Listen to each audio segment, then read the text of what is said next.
My boss publicly humiliated me. Then I started my own business.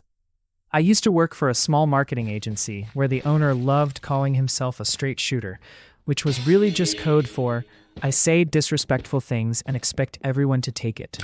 When I first started there, I was honestly just grateful to have a job. I was in my mid-20s, still trying to figure life out, and I thought getting into a growing business would give me real experience. The pay was average, the hours were long, and the culture was basically built around making the boss feel like the smartest man in the room. But I kept telling myself it would be worth it if I learned enough. For a while, I really gave that place everything. I showed up early, stayed back late, answered client emails on weekends, and covered for coworkers when projects fell behind. I was not lazy, I was not difficult, and I was not the kind of employee who needed to be chased around. If anything, I probably cared too much. That was actually part of the problem. The harder I worked, the more my boss seemed to enjoy pushing me. At first, it was little comments. He would take jabs in meetings like, "Let's keep this simple so everyone can keep up," while looking directly at me. Or if I presented an idea, he would say something like, "That's cute, but let's hear from someone with a bit more commercial sense." Everyone would do that awkward half-laugh people do in workplaces when they know something is off but do not want to become the next target. I told myself it was just his style. I told myself successful people were probably just tougher. I told myself I needed a thicker skin. Then the workload got worse. We landed a bigger client, and instead of hiring properly, my boss just spread the extra work across the existing team, which really meant he dumped a huge chunk of it onto me because he knew I would get it done. I was managing campaign reporting, client comms, revisions, ad scheduling, basic copy updates, and half the admin work nobody else wanted. I started eating lunch at my desk most days. I would get home exhausted, open my laptop again at night, and tell myself this was just a busy season. It was not a busy season. It was just exploitation with a motivational speech attached to it. The breaking point came at our monthly client review meeting. This was a room with our internal team, my boss, and two of our biggest clients dialed in on video. I had spent days preparing the performance summary, not because I had to, but because I wanted it to be solid. There had been issues with one of the campaigns due to delayed approvals and budget changes, but I had already prepared explanations, fixes, and a plan for the next month. I thought I was walking into a normal meeting. Instead, I walked into an ambush. One of the clients asked why results had dipped in the last 2 weeks. Before I could answer, my boss leaned back in his chair, smiled, and said, "Well, that's what happens when junior staff try to handle things above their level." At first, I genuinely thought he was joking. Then he kept going. He said in front of everyone that I had struggled to keep up, that I was still learning basic commercial thinking, and that he had probably given me too much responsibility too soon. I just sat there for a second, stunned, because first, half of what he was blaming on me came directly from his own last-minute decisions. And second, he had never once said any of this privately. Not in a review, not in feedback, not in any meeting beforehand. This was the first time I was hearing it, and he was saying it in front of clients. I tried to explain that the drop had come after approval delays and a change in targeting that he himself had signed off on, and he cut me off mid-sentence. He literally laughed and said, "Let's not do damage control. Just own it and learn from it." That room went dead quiet. One of my coworkers looked down at the table. Another kept pretending to type. The client said nothing, but you could feel how uncomfortable it had become. I wanted the floor to open up. I do not think I have ever felt that embarrassed in a professional setting.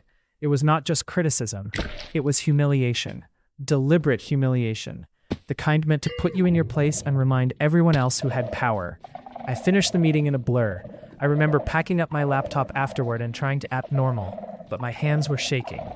My boss walked past me on the way out and said, "Don't take it personally. Pressure builds people." That sentence did something to me. Not because it hurt, because it clarified everything. I realized right then that no amount of hard work was ever going to earn respect from someone like that. He did not want capable people around him. He wanted useful people he could stand on. I went home angry, embarrassed, and honestly kind of lost. Part of me wanted to quit immediately. Another part of me was scared. I had rent to pay. I did not come from money. I did not have some giant safety net. And while I hated that job, it was still my income. So for the next few weeks, I did what a lot of people do when they are stuck. I kept going. But mentally, something had changed. I stopped seeing it as my future. I started seeing it as a place I needed to escape. And once I saw it that way, I began noticing something interesting. A lot of the skills I was using every day were actually valuable. Client communication, campaign setup, reporting, problem solving, handling pressure, managing expectations, fixing messy systems, keeping projects moving. The job had drained me, but it had also trained me. That thought kept growing in my head. If I am doing all this work already, why am I doing it for someone who treats me like this? At first, it was just a fantasy. I would think about freelancing on the side or helping small businesses directly. The more it stopped sounding crazy. I knew local businesses that had terrible marketing. I knew tradies, small retailers, and service businesses who had no idea how to run ads, follow up leads, or improve their online presence. And I knew I could help them better than half the agencies charging them stupid retainers. So I started small. At night after work, I began putting together a basic offer. Nothing fancy, just simple services I knew I could deliver well. I made a basic website, built a simple pitch deck, reached out to a few local businesses. One said no, another ignored me, one said maybe later. Then one guy who ran a landscaping business said yes. It was not a huge deal. Small monthly fee, basic lead generation setup, but I treated that client like it was the beginning of something massive, because to me, it was. I worked on that account before work, after work, and on weekends. Not because I had to, because for the first time in a long time, the effort felt like it belonged to me. A month later, that client referred me to someone else. Then I picked up another, then another. It was still not enough to quit my job, but it was enough to make me believe I could. And that belief changed how I carried myself. I stopped chasing approval at work. I stopped over-explaining. I stopped reacting emotionally when my boss made comments. I was polite, but I was done internally. A few months later, he tried to pull the same stunt again in a smaller meeting. He made some sarcastic comment about whether I was finally keeping up. And instead of shrinking like I usually did, I just looked at him and said, "I think I've handled more than enough here." The room went silent. It was not a dramatic line, but it was the first time I had pushed back without sounding defensive. He looked irritated more than anything, like he could feel he was losing the version of me that used to absorb everything quietly. By then, my side income had grown enough that I could see a real path out. Not a perfectly safe path, not a comfortable one, but a real one. So I made myself a promise. I would leave once I had 3 steady clients and enough savings to survive a rough few months. That became my mission. I cut back on unnecessary spending, worked every spare hour, kept learning, improved my systems, tightened my offer, asked for referrals, did better work than people expected. Eventually, I hit the number. 3 steady clients, enough savings, enough confidence. I still remember the day I resigned. My boss acted surprised, then weirdly amused. He asked where I was going, and when I told him I was starting my own business, he actually smirked. He said, "You? Running a business? That'll be an education." There was a time that sentence would have stayed in my head for months, but by then, I had already changed. So I just smiled and said, "Yeah, I guess we'll see." The first year was hard.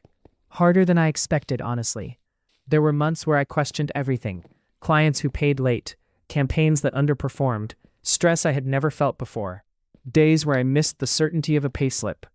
But even on the worst days, one thing was different. Nobody was humiliating me. Nobody was taking credit for my work. Nobody was making me feel small so they could feel important. Every hard day was at least mine. And slowly, things started working. Clients stayed longer, referrals increased, my systems improved, my confidence grew. Within 18 months, I was earning more than I had at the agency. Not billionaire money, not flashy quit your job and buy a Lambo nonsense. Just honest money made through my own skill for my own business. That was enough for me. The funniest part happened about 2 years later. One of my old coworkers messaged me and asked if I would be open to having a chat. We grabbed coffee, and he told me the agency was struggling. A few clients had left. Staff turnover was bad. My old boss was apparently blaming everyone except himself. Then came the part I did not expect. A week after that, my old boss emailed me. He kept it very professional, said he had heard I was doing well, said he was exploring collaboration opportunities, asked if I would be interested in consulting on a few client accounts or white labeling some overflow work for them. I read that email about 3 times.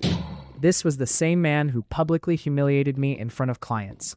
The same man who laughed at the idea of me starting a business. And now he wanted my help. I wish I could tell you I sent back some perfect movie-style reply. I did not. I just responded politely and said I was not available. That was it. No anger, no revenge speech, no rubbing it in. Because the truth is, by that point, I did not need to. Life had already done the talking for me. Looking back, that meeting where he humiliated me ended up being one of the best things that ever happened to me. At the time, it felt like proof that I was not respected. Now I see it as the moment I finally respected myself enough to leave. Sometimes people push you down so hard that they accidentally force you to build a life beyond them. And sometimes the best revenge is not exposing them, arguing with them, or getting even. Sometimes the best revenge is quietly building something of your own, until one day the person who tried to make you feel worthless has to approach you like an equal. That was more satisfying than any argument could have been.